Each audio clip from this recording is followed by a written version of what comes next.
What's up guys, Laneface here, and today I'm going to show you how to get every enemy skill in order so you can use these skills throughout your playthrough. So if this helps you out, a like is very much appreciated. And to start it off, I'll show you the 4 locations of the enemy skills so you don't accidentally miss them. The first one is in Professor Hojo's sample tank right after Red 13 joins your party. The second one is in Junon in the Respectable Inn where the intermediate hall is.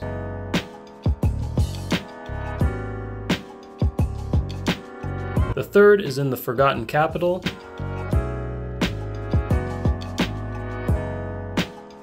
And the fourth is at the Chocobo Sage's house.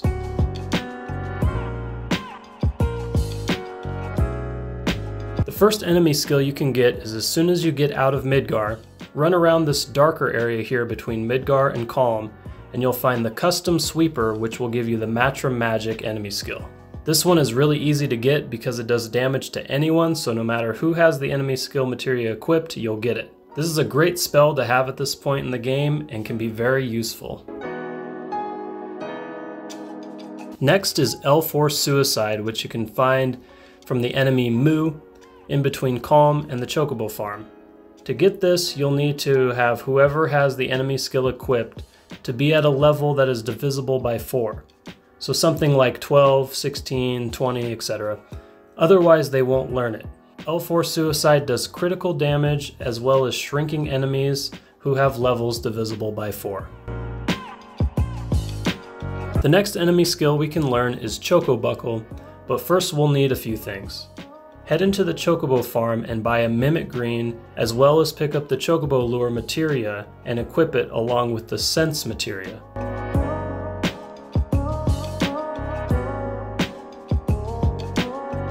Now run along the Chocobo tracks until you find a Chocobo.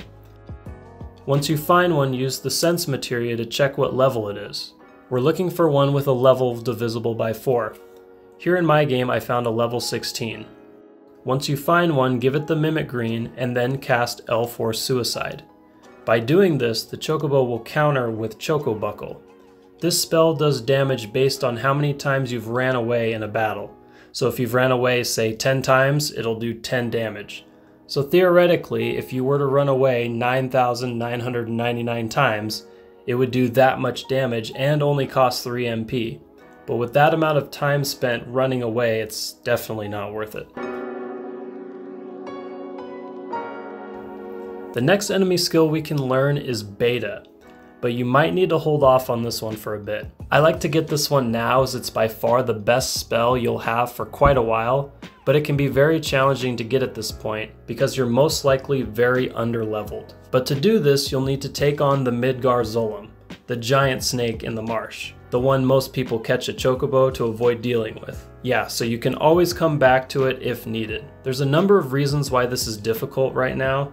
For starters, it has a lot of HP. He'll also kick 1 or 2 of your party members out during the battle, so if he kicks out the character with the enemy skill, you'll have to try this again. You'll also have to survive Beta once it's cast, and immediately cast it back to kill him, otherwise his next attack will kill you. So there's a lot to deal with at this point in the game, but if you want to give it a shot, click on the video in the right hand corner and go to 22:30 in the video, where I go into more detail on how to beat him at this point in the game. Beta does fire damage to all enemies.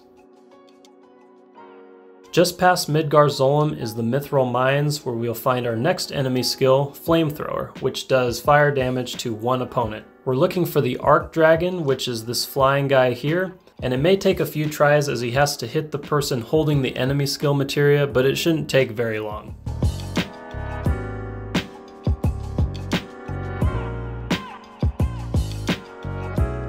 We go quite a while before getting our next enemy skill, but it can be found in Coral Prison. Search for these guys here called Death Claws, and you can use the Manipulate materia you just recently got to have him cast Laser to the person with the enemy skill. Laser lessens one enemy's HP by half. Now obviously you can only go to Coral Prison once, so if you don't get it here, you can get it from the Dark Dragon found in the Northern Cave, who you'll see later in this video. Now that we have the Manipulate materia, we can go get a few different and very valuable enemy skills. As soon as you get the buggy, drive around in the desert area at Gold Saucer until you find the enemy Harpy. Manipulate him and cast Aqua Lung. This spell basically is the equivalent of Beta, but instead of doing fire damage, it does water damage. I believe once you get the high wind, the buggy will disappear and you won't be able to fight here anymore. But you can also learn Aqua Lung from the Genova Life boss fight, as well as the Serpent, which you can find in the Sunken Gelnika. After that, head over to the beach nearby and you'll find beach plugs, which teach you Big Guard, which casts Barrier, M-Barrier, and Haste to your whole party.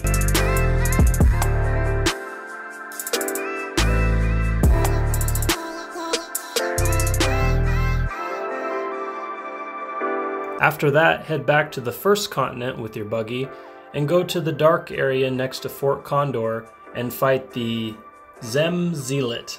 I have no idea how to pronounce that. Just manipulate it and cast White Wind to your party. This is one of my favorite enemy skills as it heals your entire party from all status ailments, as well as giving you HP based on the health of the person casting it. So if a person is casting it and has 2000 HP, that's how much it's going to give to your entire party. Next up is Frog Song, which can be learned from frogs. They can be found in Gungaga or in the forest area around Gungaga and Cosmo Canyon. If you wait long enough, they'll most likely cast it on the person with the enemy skill, but you can just manipulate it to speed up the process. Frog Song turns your opponent into a frog as well as puts them to sleep. During the G-Cave mission, we can learn the next enemy skill, Death Sentence. Death Sentence puts a 60-second timer on your enemy, and at the end of the timer, it will cast death. It can be learned from two enemies in this area, the G-Specters and the Sneaky Steps. Again, this area you can only go to once, so if you miss it here, you can always go to the Forgotten Capital area to find these guys here called Bound Fats and learn it from them. The next enemy skill we can learn is found in the Shinra Mansion in Nibelheim.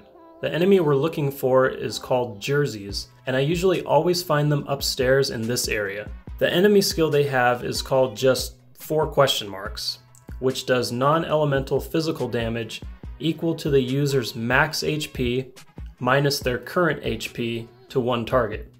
You can't manipulate Jerseys, so you just have to wait for them to cast it on the right person. And you don't want to attack them until you have it, otherwise they may never use it. Next up is our first missable enemy skill, Trine. The first opportunity you have to get this electric-based attack is from the boss fight with the Materia Keeper. This is the first of 3 times we can learn this. If you want to have all 4 enemy skills with Trine, you'll need to wait to do the Pagoda Tower with Yuffie until you have all 4. Then equip all enemy skills that don't have it for the boss fight.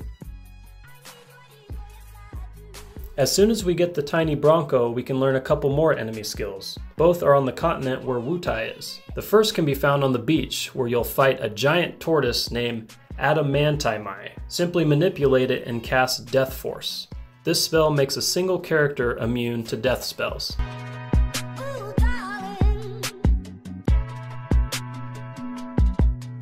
The next one will have to be done after the Yuffie side quest, as you won't have any enemy skills. But once you get close to Wutai, you should encounter Razor Weeds, which you can manipulate to cast Magic Hammer, which drains 100 MP out of an opponent.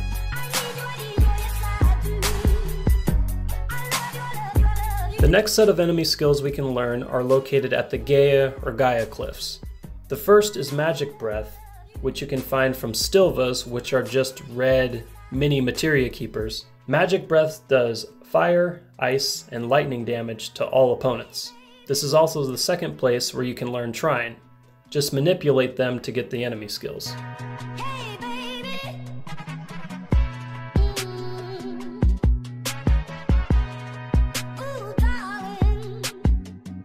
Now we're looking for the enemy Marlborough, which can be found in either of these pathways, and they can cast Bad Breath. We can't manipulate them, so we just have to wait for them to cast it. Bad Breath does poison, confusion, sleep, silence, small, and frog to all enemies. If you don't get it here, you can find Marlboroughs in the northern cave.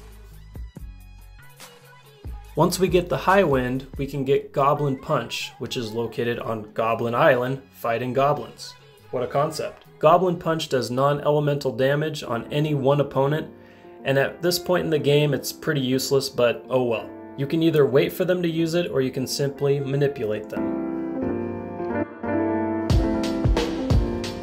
Next up is Shadow Flare, and I would strongly recommend getting this from Ultima Weapon. Just equip all 4 enemy skills to one person. So basically, once Ultima Weapon is hovering over the Cosmo Canyon area, you know that this will be the last fight before he dies. Have whoever is going to do the final blow equip all the enemy skills. You'll notice in this playthrough I definitely didn't do that. But once Ultima Weapon is out of HP, it'll do Shadow Flare as its last attack before you win the battle. Shadow Flare does big, non-elemental damage to a single opponent. While you'll still learn it, if that character dies, you definitely want to be alive so you can get all the XP and AP from the fight. So here I just equipped Barret with the Reflect Ring, so it just hit Ultima Weapon with it. The reason why I strongly suggest getting Shadow Flare from Ultima is because not only is it difficult to get otherwise, but also not as helpful. What I mean is, you can get it from Ruby Weapon, but you'll have to go into a battle without it, and if you kill him, you can't have it for the battle. Also, you run the risk of not getting it and killing him and eliminating that opportunity.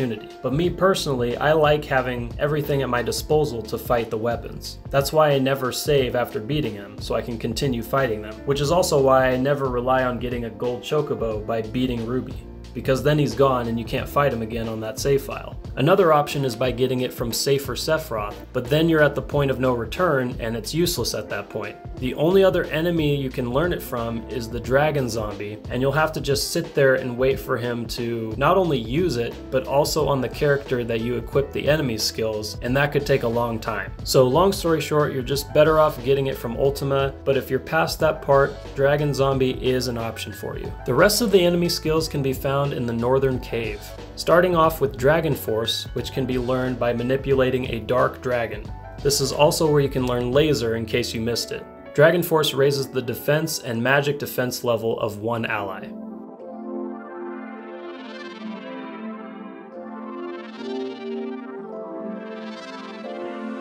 Next is L5 Death, not to be confused with L4 Death, which is not an enemy skill, riddle me that, which can be learned from Parasites. L5 Death will cast Death to enemies whose level is divisible by 5, so make sure that your character who has the enemy skills has a level divisible by 5. In this case, Tifa is level 60. You can also learn Magic Breath from these guys in case you missed it.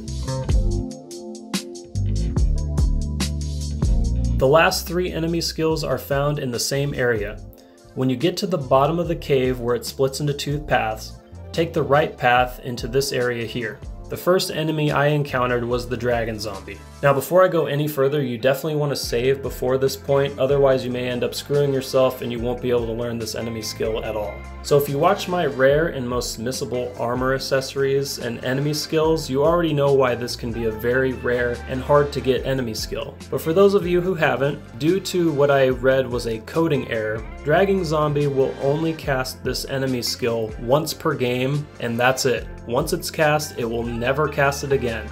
And on top of that, if it attempts to cast it but doesn't have enough skill points or MP, that counts and it will never cast it in that game, ever. So you want to make sure that you save before doing this. The enemy skill I'm talking about is Pandora's Box. This is the most expensive enemy skill, costing 110 MP and doing big damage to all opponents while also ignoring the enemy's defense stat. Dragon zombies can't be manipulated, so you just have to wait for it to cast it, which is why it's possible it could try and fail because it did too many other spells like Shadow Flare, for instance. Now I don't know if I just got lucky here or if this is a guaranteed thing, so I'd love to know if any of you guys have tried this and let me know down in the comments section. But I was afraid that he was running low on MP, so I thought I'd give him an elixir, totally forgetting that the dragon zombie is dead, meaning cure items actually hurt him. So giving him an elixir caused death, but before he died, he used Pandora's Box. Like I said, save beforehand, but I'm curious to see if this is a way to get it 100% of the time.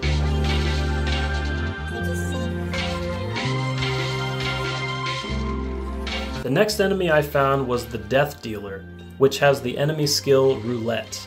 This one could take you a while to get as it will randomly pick someone to give death, including the person casting it. Whoever it lands on will die, and fortunately for me, it landed on Tifa on the first try. You can manipulate it too, so if it doesn't land on the right person the first time, you can have them cast it again. The final enemy skill is called Angel Whisper, which can be found by these ladies here called Pollen Salta. It revives, restores HP and status to any one ally, and you can simply manipulate her to get it. And that is how you get all the enemy skills in Final Fantasy VII. I hope this helped you all out. If you're new to the channel and you enjoy Final Fantasy VII related things, click on the subscribe button. Drop a comment if there's something else you'd like to see a video on. Thank you all for watching, and I will see you next time.